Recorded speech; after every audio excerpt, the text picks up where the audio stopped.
हरे राम राम राम हरे हरे, हरे कृष्ण कृष्ण कृष्ण हरे हरे। ब्रह्मानंदं परमसुखदं केवलं ज्ञानमूर्तिं द्वन्द्वातीतं गगनसदृशं तत्त्वमस्यादिलक्ष्यम् एकं नित्यं विमलम् अचलं सर्वदी साक्षिभूतं भावातीतं त्रिगुणरहितं सद्गुरुं तं नमामि। नमामि सद्गुरु शान्तं सच्चिदानन्दविग्रहं पूर्णब्रह्मपरानन्दईशं आनन्दीवल्लभं सद्गुरु सच्चिदानन्दं केवलं करुणाकरं ज्ञानयोगीश्वरं वन्दे ज्ञानदेवा पुनः पुनः। अलंकापुरी पुण्यभूमि पवित्र तिथे नांदतो ज्ञानराजा सुपात्र तया आठविता महापुण्यराशी नमस्कार माझा सद्गुरु ज्ञानेश्वराशी। सर्व संतांना वंदन करतो। श्री गुरुना वंदन, भगवान ज्ञानेश्वरांना वंदन। आपण आपल्या सर्व श्रोत्यांना वंदन करून शिवगड अध्यात्म चॅरिटेबल ट्रस्ट प्रस्तुत ज्ञानेश्वरीच्या नित्याच्या उपासनेला आपण प्रारंभ करतोय। कालच्या चिंतनामध्ये आपण 70 नंबरच्या ओवीपर्यंतचं चिंतन पाहिलेलं होतं। श्लोक क्रमांक 4 9व्या अध्याय आपला सुरू आहे। आज आपण श्लोक नंबर 5 ला सुरुवात करतोय। तोच विचार भगवंत विस्तृत पद्धतीने मांडतात, वर्णन करायला लागले आहे। न समस्तानी भूतानी पश्यमे योगमेश्वरम। भूत भृन्नच भूत असतो ममात्मा भूत भावना। म्हणजे माझ्या ठिकाणी कल्पित असलेली भूती जी आहे ती परमार्थता माझ्या ठिकाणी स्थित नाहीत। कल्पनेनं जे जग दिसतं ते माझ्या ठिकाणी नाही आहे। नचमस्तानी भूतानी। आणि अर्जुना, ही सगळी कल्पना तू टाक आणि माझा जो ईश्वरी प्रभाव जो आहे किंवा माझी जी ऐश्वर्य जे आहे ते ऐश्वर्य पहा। पश्यमे योगमेश्वरम। माझं ऐश्वर्य जे आहे ते ऐश्वर्य तू पहा। भूत भृन्नच भूत असतो ममात्मा भूत भावना। मी प्रकृतीच्या रूपानं विचार जर केला तर भूताना धारण करणारा, दिसताना दिसतं बरं काय, भूताना धारण करणार आहे, भूताची उत्पत्ती करणार आहे, तरी सुद्धा माझा ब्रह्मरूप आत्मा जो आहे तो परमार्थता भूतात नाही। ममात्मा, माझा आत्मा जो आहे तो भूतामध्ये नाही, म्हणजे ब्रह्म। या जगामध्ये काल चिंतन आपण केलं, जगामध्ये ब्रह्म आहे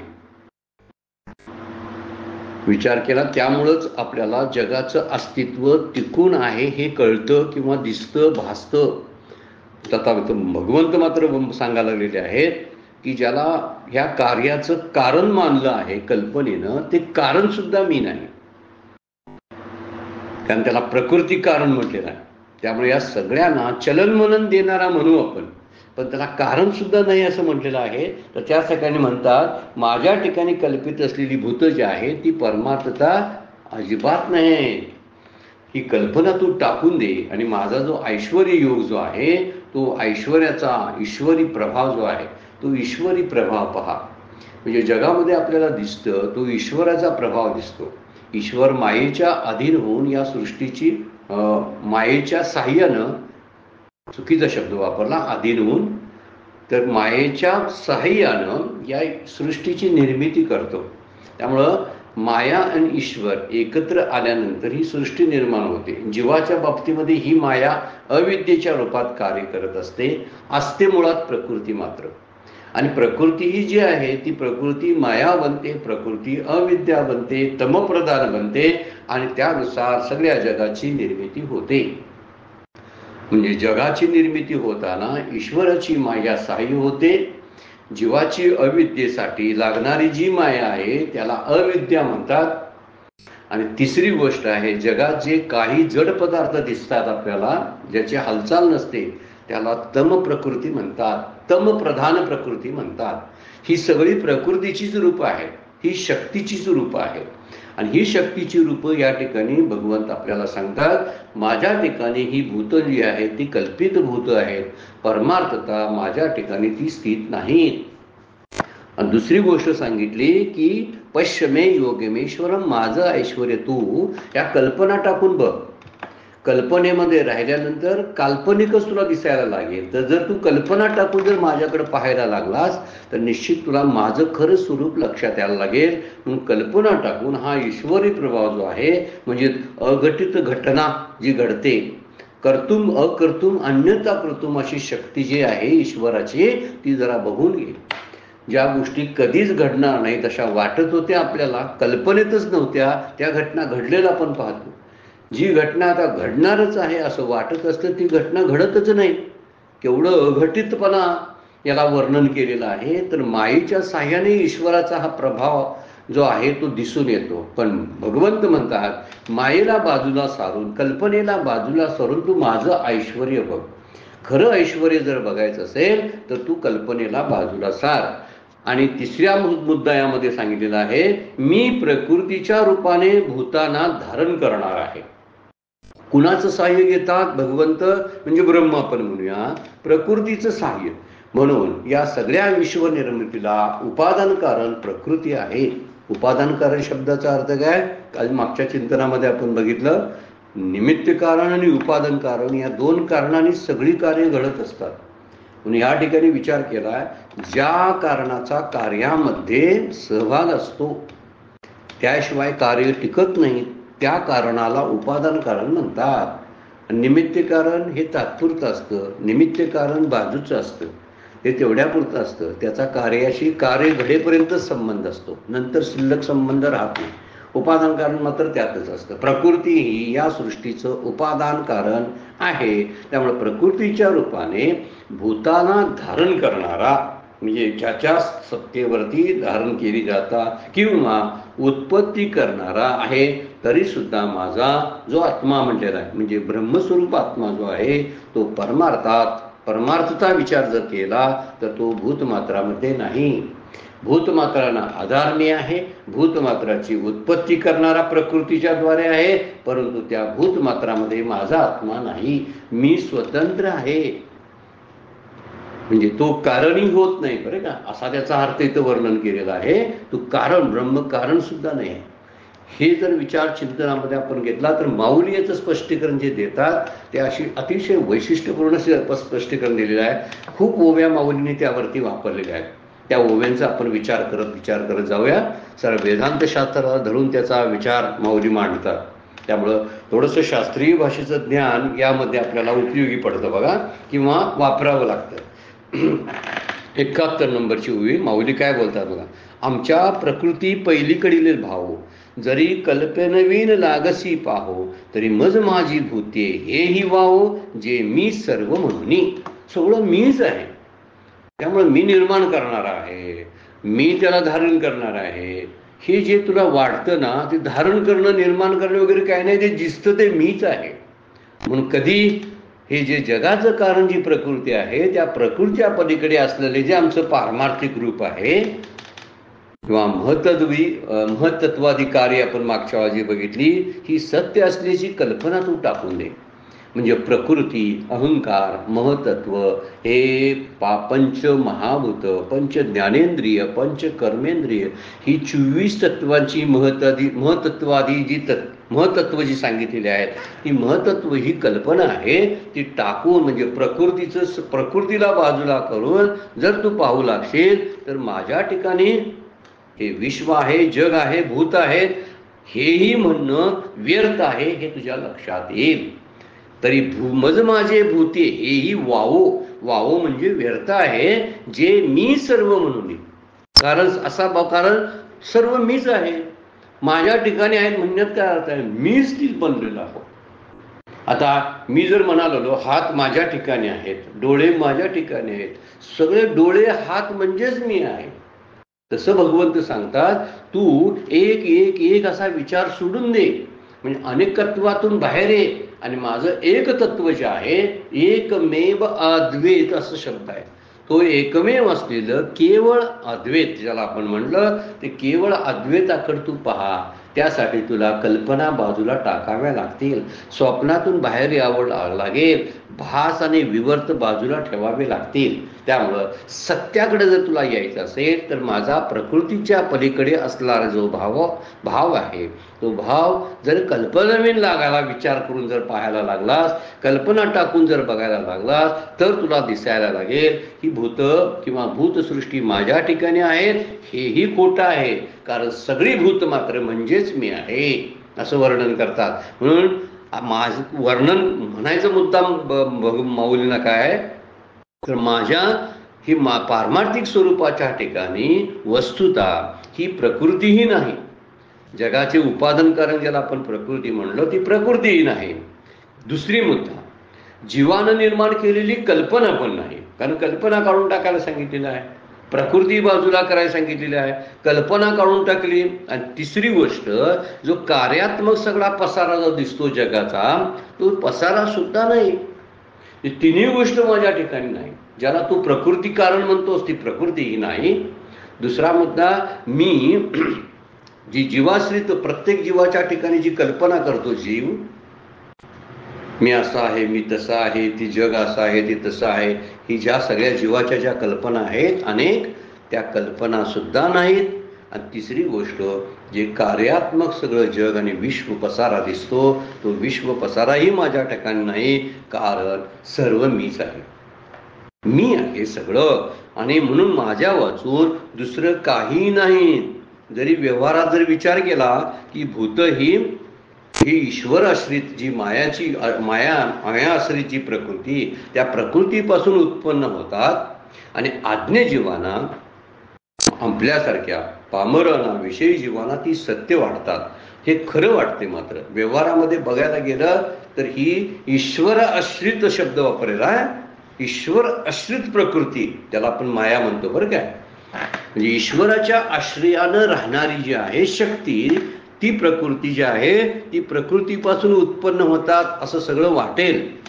कुणाला वाटतं तर सर्वसामान्य अज्ञानी जीवांना जे भ्रमित झाले आहेत त्यांना. हे जरा खरं जरी असलं तर पारमार्थिक दृष्ट्या जर विचार करायचा झाला तर भगवंताच्या ठिकाणी जगत कारणत्व नसल्यामुळे तो भगवंत प्रकृतीच्या पलीकडे आहे. आणि मला जो सत्यत्वाचा भगवंताला सत्यत्वाचा भ्रम नसल्यामुळे तो कल्पने वाचून आहे.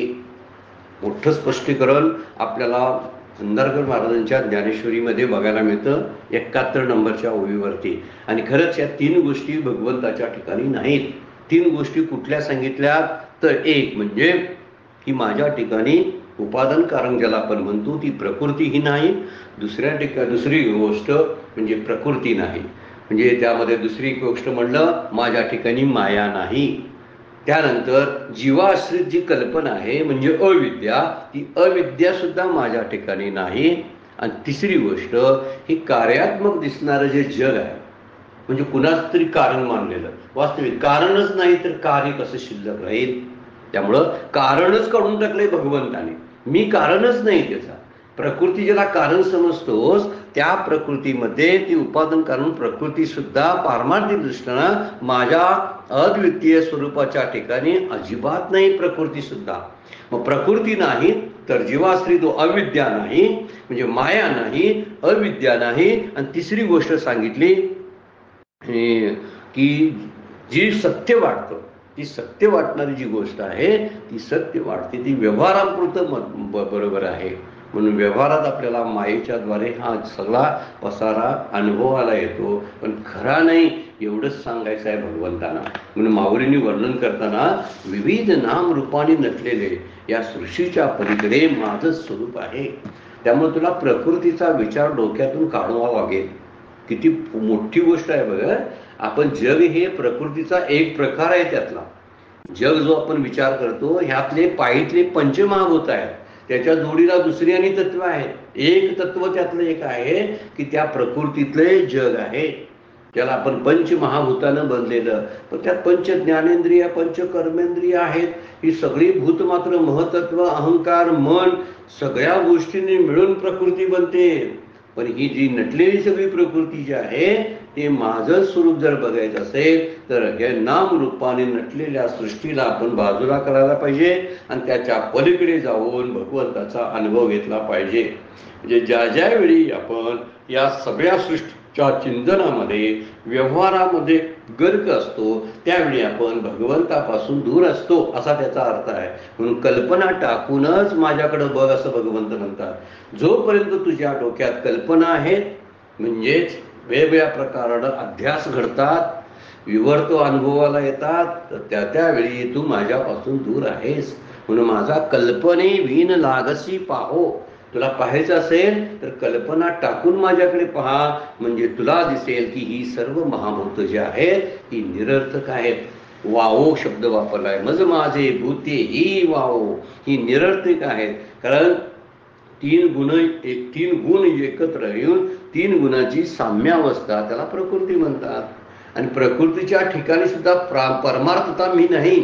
व्यवहाराने विचार केला तर मी दिसतो, पण प्रकृती पलीकडे पंचमहाभूत इंद्रिय मन अहंकार महतत्व या सगळ्या 24 तत्वांना ओलांडून हा हे शुद्ध ब्रह्म पाहावं लागेल. कारण ब्रह्म कशानं मलिन झालेलं नाही. आणि प्रकृतीमध्ये मलिनता आहे, प्रकृतीमध्ये भेसळ आहे. तीन गुण आहेत, पंचमहाभूत आहेत. ती एक अष्टधा प्रकृती, अपरा प्रकृती, परा प्रकृती जीवाची.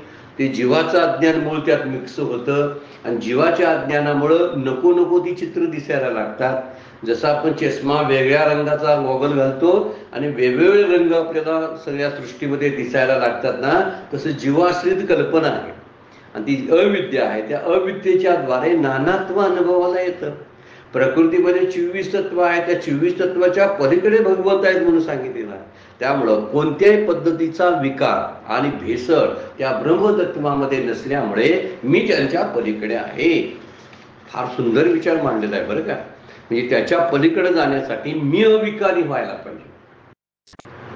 मी निर्विकार तत्व जे आहे ते निर्विशेषत्व मी अगोदर माझ्यात धारण करावं लागेल. म्हणजे विशेषत्वानं नटलेली जी प्रकृती आहे, विशेषत्व आहेत प्रकृतीमध्ये, वेगवेगळे प्रकारचे आकार आहेत, वेगवेगळ्या प्रकारची नामं आहेत, वेगवेगळ्या प्रकारची रूप आहे त्याला, आणि त्याच्यामध्ये अनेकत्व आहे. आणि अनेकत्व येण्यासाठी निर्मितीसाठी भेसळ आवश्यकच असते. एखादा नुसता दागिना जर आहे तो सोनं आहे तर सोन्याचा गट्टा आहे, पण जर दागिना एखादा डिझाईनचा दागिना बनवायसाठी त्यामध्ये भेसळच घालावी लागते.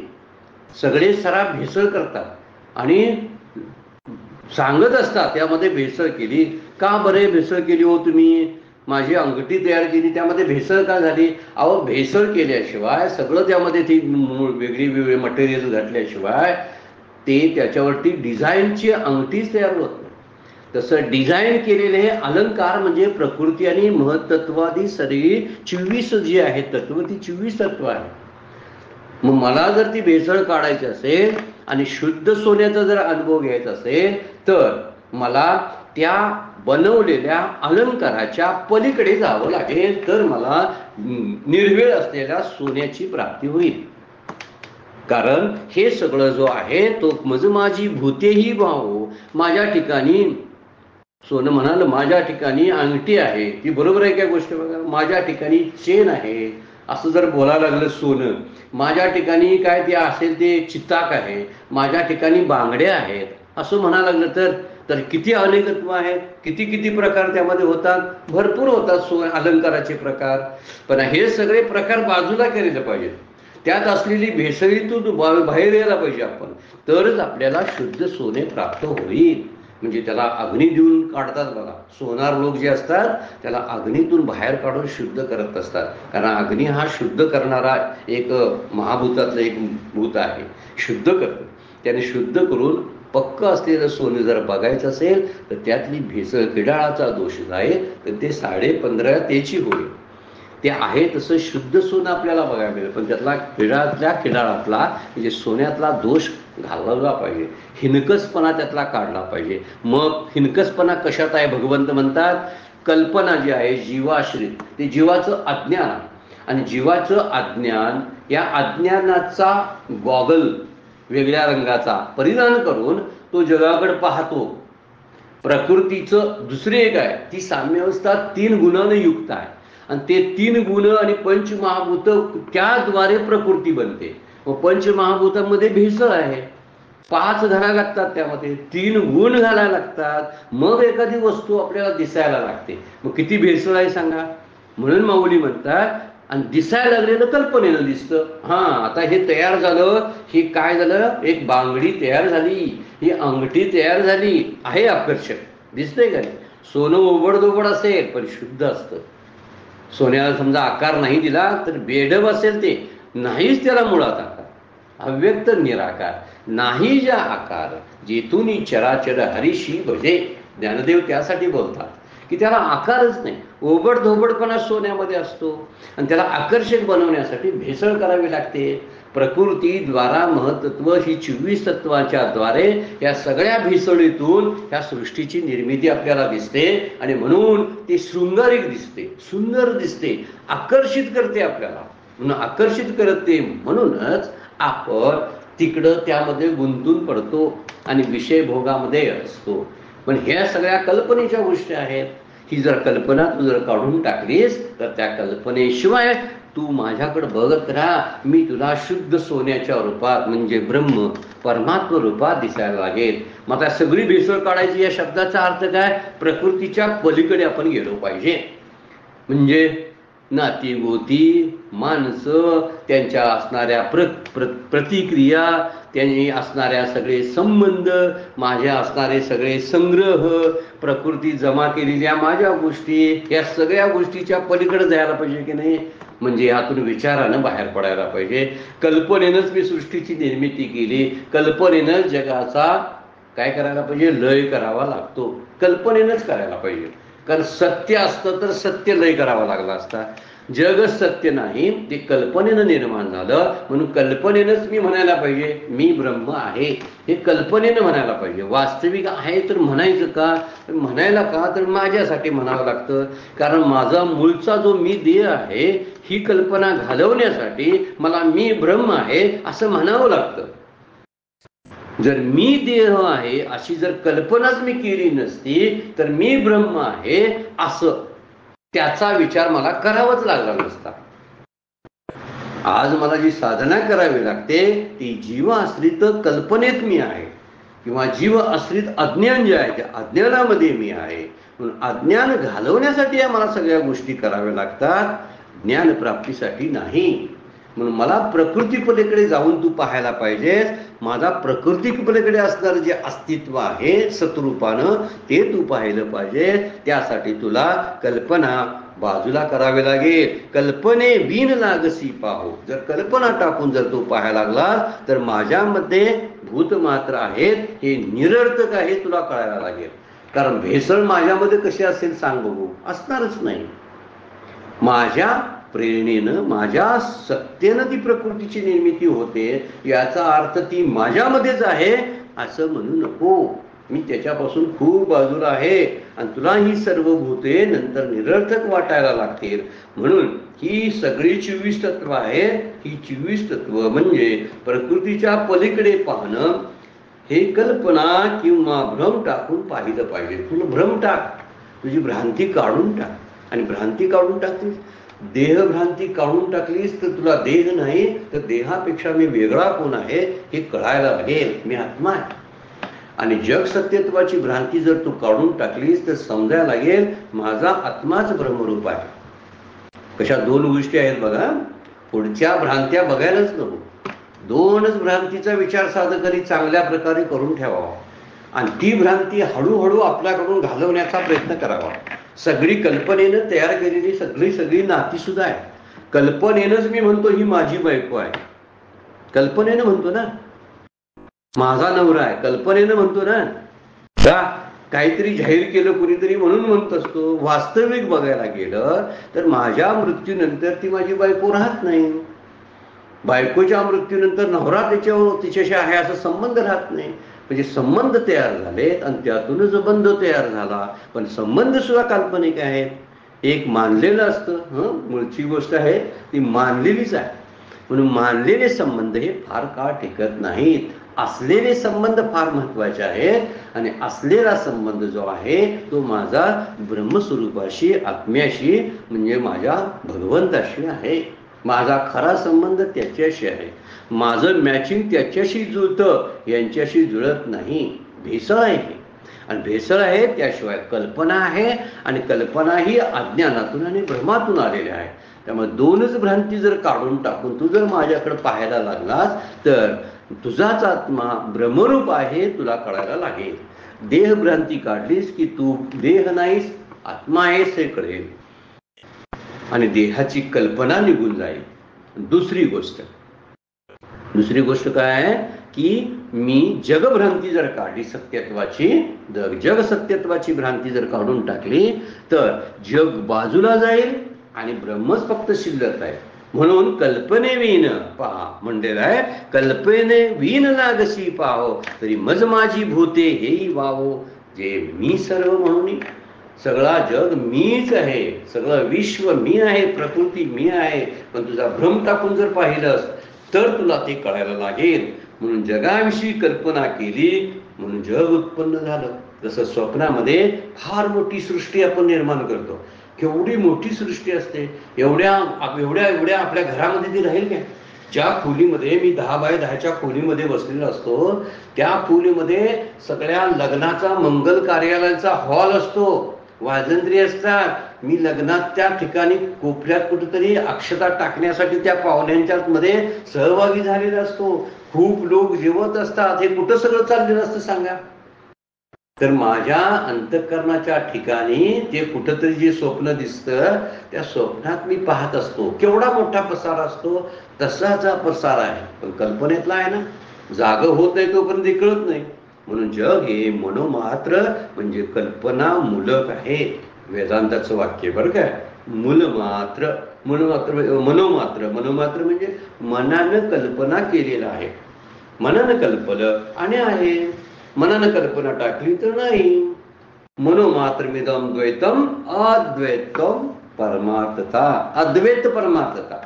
परमार्थता विचार केला तर अद्वैतच आहे, दोन नाही, ते एकच आहे. पण मनोमात्रमिदं द्वैतम, हे इदम जे दिसतं त्या ठिकाणी द्वैत दिसतं, त्याला कारण मनोमात्रम म्हणजे मनाची कल्पना. म्हणून कल्पनेमुळेच दृश्य पदार्थांना अस्तित्व येतं. मी, माझा नवरा, माझी मुलं अशी कल्पनेनं मांडले की त्याला अस्तित्व झालंच बघा. मग मी त्यांचं करायसाठी कामाला लागलो. हे माझं म्हणतो, त्याच्यावर काय शिक्का मारलेत काय? माझं म्हणायला कुठला शिक्का असतो सांगा? चुकून जर आदलाबद्दल हॉस्पिटलमध्ये लहान बाळं असतात, एक 10-12 बाळं जन्माला आलेली असली समजा, धरून कशाला चालायला असतातच हॉस्पिटलमध्ये एकाच दिवशी. त्यांना अंघोळ घालताना समजा बदलाबदल झाली तर बदललेलं बाळ माझंच असतं ना. ते काय मला माहित असते हे बाळ माझं नाही म्हणायला काही जागा कुठं असतो का सांगा बघू? काहीच नाही, हे बाळ माझं. याचा अर्थ कल्पनाच आहे ना नुसती. हे ते माझं बाळ आहे ही कल्पना आहे. हे छोटंच उदाहरण आहे. आणखीन अशी खूप उदाहरणं शोधून काढता येतील आपल्याला. आपण बघायची अशी उदाहरणं. हे मानलेल्या सगळ्या गोष्टी आहेत. मानलं म्हणून आहे. तसं कल्पनेमुळे दृश्य पदार्थाला अस्तित्व येतं. म्हणून कल्पना टाकून तू पाहिलं पाहिजेस. जर तू कल्पना टाकलीस ना तर तुझ्या ठिकाणी कोणीच नाही, कोणी नाही. हळूहळू देहापर्यंत आलास तर देहाचा निराश होऊ शकतो. आणि देहाचा निराश जेव्हा होतो तेव्हा संसार हा मनोमय आहे हे तुझ्या लक्षात यावं लागेल. देहाचा निराशा पावलूया ठाया. तसा देहाच्या निराशानंतर तुका म्हणे नाही निरसना देह तो वरी सारे सांसारिक. संसार कुठपर्यंत आहे? देहाचा निराश होत नाही, प्रकृतीचा निराश आपण करत नाही, कल्पना घालवत नाही तोपर्यंत ब्रह्माची सत्यत्व जे आहे आणि जगाचं मिथ्यत्व जे आहे आणि जीवाचं ब्रह्मत्व जे आहे ते पटणार नाही. 3च गोष्टी पटवून घ्यायच्या आहेत. परमपूज्य मंदाताई आपल्या आहेत, त्या सांगताना म्हणतात काय शिकायचं आहे परमार्थामध्ये तर जीव ब्रह्मरूप आहे म्हणजे जीवाला ब्रह्मत्व आहे. जीव ब्रह्मेव ना परा हे तत्वज्ञान शिकायचं आहे. दुसरी गोष्ट जग मिथ्य आहे ही 2 नंबरची गोष्ट. ज्याला किती जणांनी सत्य सत्य म्हणून जरी सांगितलं तर ते सत्याच्या कसोटीवर घासून टिकत नाही आणि म्हणून ते सत्य नाही. आणि तिसरी गोष्ट, जीवाला जग हे जे ते ब्रह्मरूप आहे, म्हणजे ब्रह्म सत्य आहे. जग ब्रह्मरूप आहे, ब्रह्म जगरूप आहे असं कधी म्हणायचं नाही. हा चुकीचा आहे. म्हणून म्हणलेलं आहे मज माझे भूते ही वाहो, जे मी सर्व म्हणून मी सगळंच आहे, नटलेलं आहे. तर इथं विश्व आणि त्यात असलेले जे नानात्व जे आहे, अनेकत्व जे आहे, तर तू जर कल्पना टाकलीस तर तुला कळायला लागेल बृहदारण्यकातली सृष्टी आहेच ना. नेह नानास्ति किंचन, अजिबात दुसरं काही नाही. न झाला प्रपंच, आहे परब्रह्म, अहम सोहम ब्रह्म आकळले. तुकोबा बोलून जाता, संतांचे वर्णन संत सांगतात, न झाला प्रपंच. आहे तरी बोलायचं नको, माझ्यासमोर दिसतो तो प्रपंच आहे आहे. अरे प्रपंच झाला नाही तर आहे ही तुझी कल्पनाच आहे. झाला ही कल्पना, नंतर ती दिसतोय ती कल्पना, लयाला गेलं गेलं गेलं म्हणतोय आपण, ते बुडलं बुडलं बुडलं तीही कल्पना. मी जन्माला आलो ही कल्पना, मी आत्ता आहे हे रूपानं ही कल्पना, आणि मी मरणार आहे ही पण कल्पना आहे. मी कसा मरेन, जन्मलोच नाही तर. हा मुद्दा जर लक्षात घेतला, न झाला प्रपंच काय आहे, मग आहे परब्रह्म. काय म्हणतात, जे मी सर्व म्हणून मीच आहे सगळं. न झाला प्रपंच, ब्रह्मच आहे. न झाला प्रपंच, आहे परब्रह्म. अहम सोहम ब्रह्म आकळले. ते अहम मी आणि सोहम तेच आहे. मी आणि ते एकच आहोत. अहम ब्रह्मास्मी सोहम, ब्रह्म सोहम, हम स स अहम. ते मी आहे. काय मी आहे, ते ब्रह्म मी आहे. केव्हा कळतं, न झाला प्रपंच, प्रपंच झाला ही कल्पना टाकल्यानंतर, प्रकृतीच्या पलीकडे गेल्यानंतर. लांब मोठ्या मोठ्या गप्पा मारत बसायला नको आपण. प्रकृती, महत्त्व, 24 तत्व, कोण किती तत्व म्हणतंय, नकोच ते बोलायला. ह्या जगाचा विचार ज्याने सोडून दिला, नात्याभोवत्यांचा विचार ज्याने सोडून दिला, विकार हा जायला सुरुवात झाली, त्यावेळी आपण प्रकृतीच्या पलीकडे जातो आणि कल्पना शिल्लकच राहत नाही. सत्य दिसायला लागतं आपण समोर. ज्यांना मी माझी माझी म्हटली होती, ती माझा जीव घ्यायला एक दिवशी तयार होतात. की ज्यांना एक दिवशी मी माझं म्हणलो होतो, मग ती कल्पना होती की नाही माझी, होती. मग त्या कल्पनेतून आता बाहेर पडायला पाहिजे की नाही, पडायला पाहिजे. माणसं म्हणतात बघा, माझ्यावर संकट आली आणि खरी कोण माझी माणसं आहेत ती मला समजली. संकटाशिवाय माणसं आपली माणसं समजतच नाहीत ना.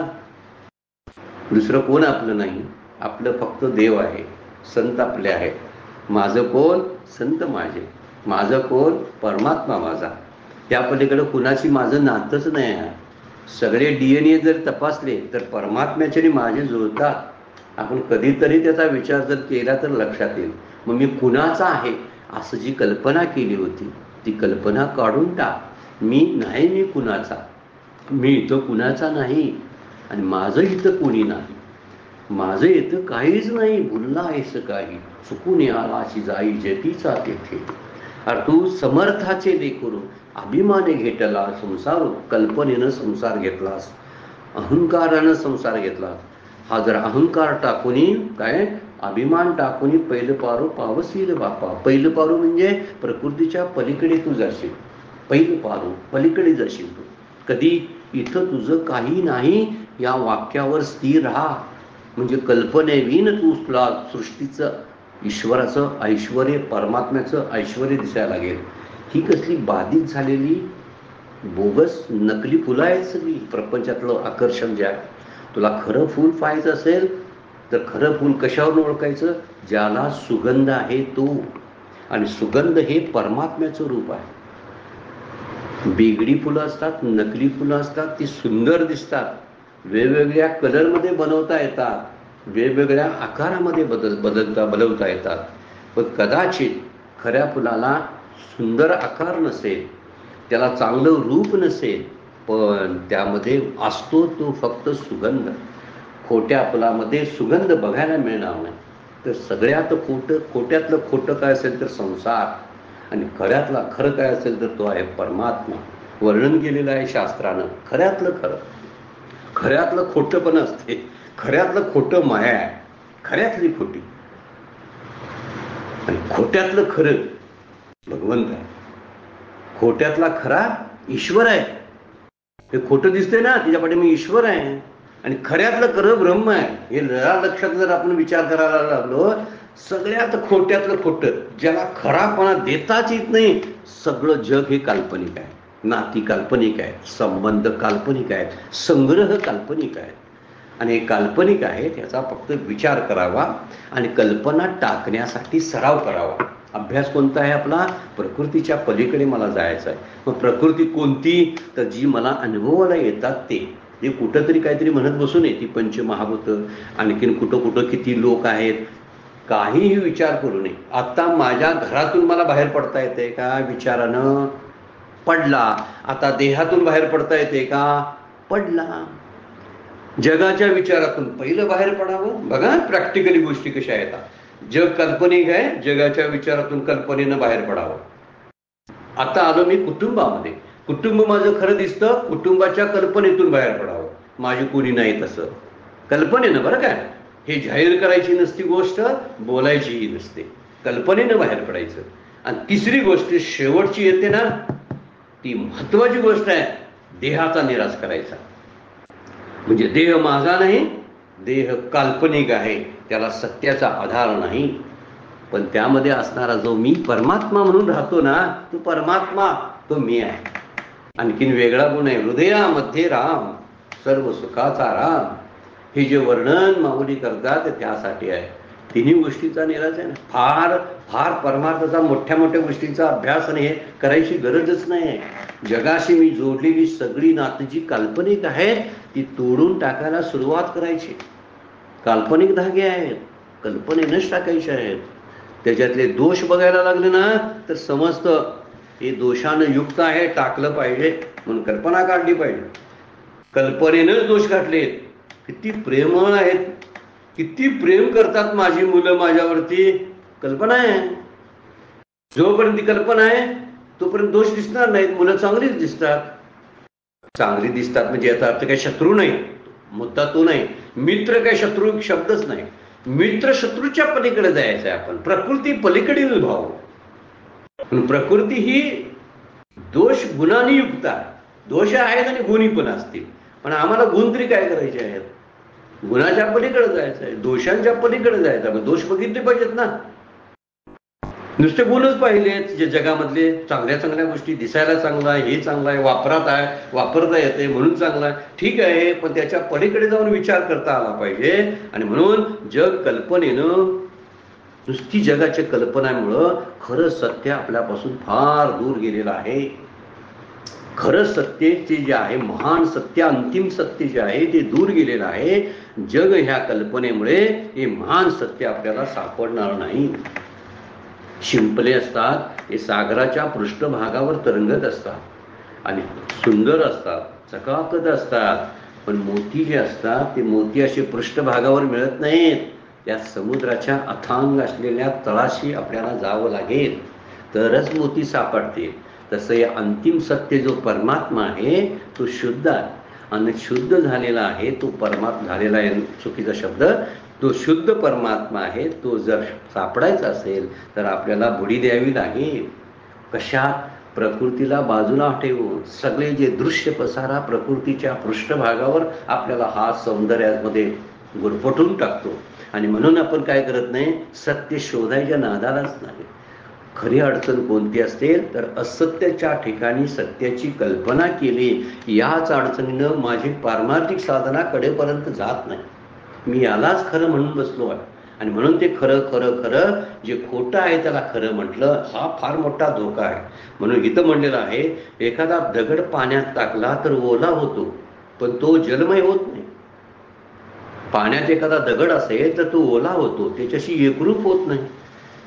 तांदूळ शिजायला घातले तर तांदूळ शिजतो पण त्या तांदूळ त्या पाण्याशी एकरूप होत नाही.